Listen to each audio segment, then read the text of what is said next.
ইরানের সর্বোচ্চ নেতা আয়াতুল্লাহ আলী খামেনি ইসরায়েলের বিরুদ্ধে শাস্তিমূলক পদক্ষেপ চলমান থাকবে বলে প্রতিশ্রুতি দিয়েছেন। আজ সোমবার সামাজিক যোগাযোগ মাধ্যম এক্সে দেওয়া এক পোস্টে তিনি এই প্রতিশ্রুতি দেন।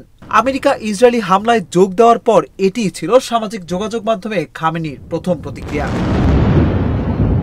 এক্সে এক বিবৃতিতে খামেনি বলেন, জায়নিস্ট শত্রুরা একটি বড় ভুল করেছে, একটি বড় অপরাধ করেছে, তাকে শাস্তি পেতেই হবে এবং সে শাস্তি পাচ্ছে, এখনই পাচ্ছে। ইরানের 3টি পারমাণবিক স্থাপনায় গতকাল রোববার সকালে সরাসরি হামলা চালিয়েছে যুক্তরাষ্ট্র।